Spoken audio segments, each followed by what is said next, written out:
Jackson Radio Show.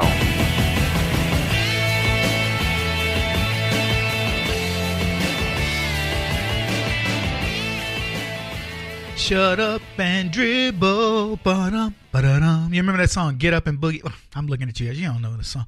There's a song called Get Up and Boogie. A lot of you guys remember that song from, what, like the 70s? Get up and boogie. Da-da-da-da-da. Get up and boogie. Well, when I heard Shut Up and Dribble, I was thinking the same thing. That little tune just hit me. Shut up and dribble. LeBron's a big baby. Doo-doo, shut up. So that's what Laura Ingraham said to LeBron James, who always wants to give us his political expertise, right? Shut up and dribble. And Laura Ingraham invited LeBron James to her show and said, come on to the show. You want to talk politics? Let me show the American public just how stupid you are, high school graduate basketball player, because you don't know anything about life. You think you do. LeBron James knows nothing about life. The eyeballs that this kid has put on life are like none you've ever seen. A kid who could play basketball at a young age, graduates high school, goes right into the pros. They changed the rules essentially for LeBron James. He goes right into the pros. He's been coddled from the moment he picked up a basketball and kept working at his game. And I'll give him credit for that, because some of it's natural talent, but others still has to be developed. And he developed it. And he leaves high school, he goes to pros, and he makes a big impact. Rookie of the year, I don't know if he's rookie of the year, but he had an amazing impact on the league. Immediately, they knew he would. By the way, I bet you LeBron James is 10 years older than he says he is. Look at that guy. He's one of these guys. He's like that Dominican pitcher that's 13, but he's 6'2", and and has a beard and his wife and 3 kids in the stands. Yeah, he's 13. Sure. Anyway, LeBron James goes into the pros. He makes a name for himself. Ends up winning, basketball, whatever the championships or whatever. And after a pretty heralded career, a career where he couldn't win. He was in Cleveland, couldn't win. Went to the Miami Heat. Won, returned to Cleveland, and I believe won there. The whatever they call it, but native son returns home, wins a championship for the city, and everybody's all good.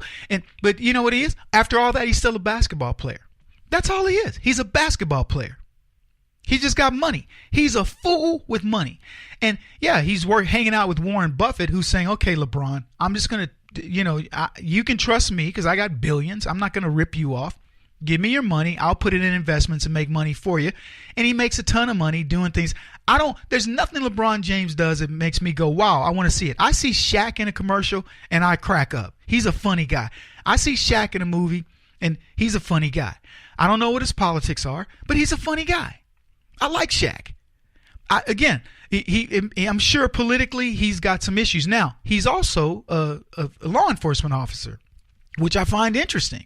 So, maybe he's more conservative. When I've heard him speak, he reminds me of Barkley in some ways.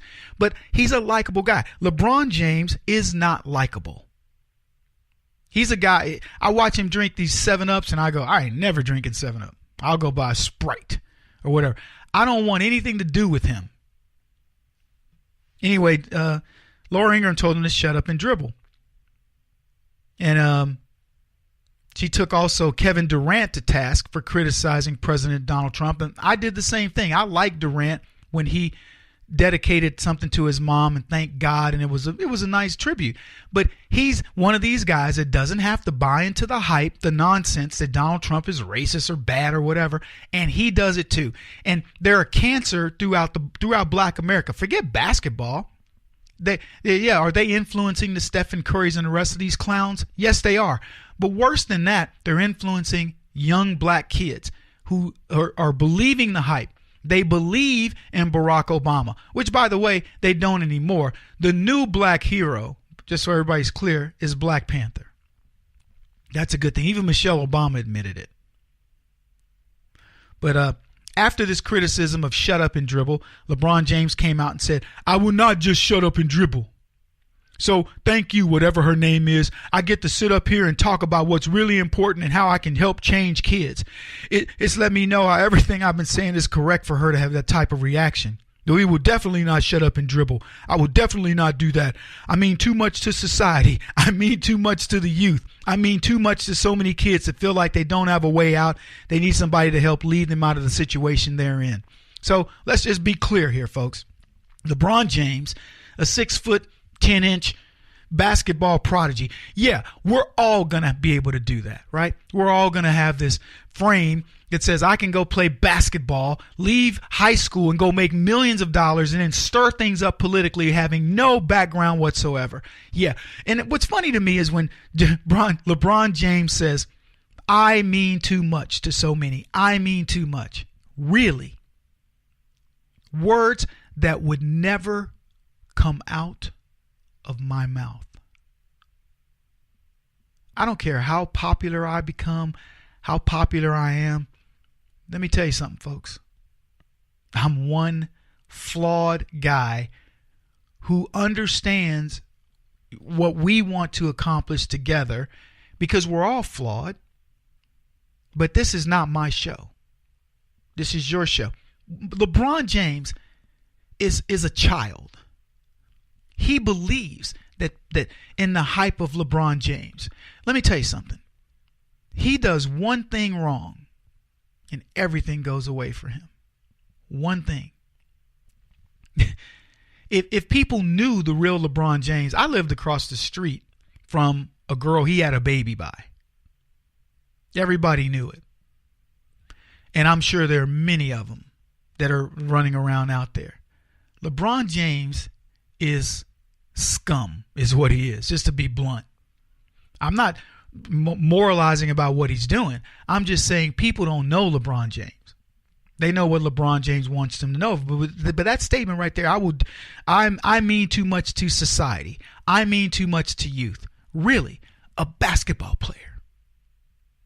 That's what he does. Now, you can take heart. If you are a basketball player and you want to emulate him, he's a good role model for that. But really, you mean too much to society? Let me just explain. What happens to society if LeBron James isn't around? Anybody miss him? People might go, yeah, man, that dude, LeBron, he could hoop. You know, it's like basketball without Michael Jordan. I think Michael Jordan's an amazing basketball player, but I don't miss him. Yeah, I see the highlights and I'm like, whoa, that Michael was something else. Tiger Woods, his golf career, who knows? It's not over, but it isn't the Tiger we knew. You know what? Golf survives. I survived without Tiger golf. I used to watch golf just because Tiger played. I watch golf now going, miss some Tiger every now and then, but hey, boy, that Jordan Spieth can sure hit it pretty good, and that, Kurt Johnson and whatever.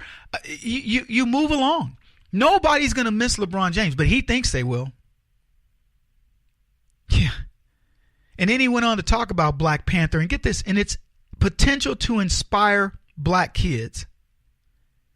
Unbelievable. That's what it takes. A basketball player and a Marvel book character to inspire black kids. These people don't get it. They're deranged.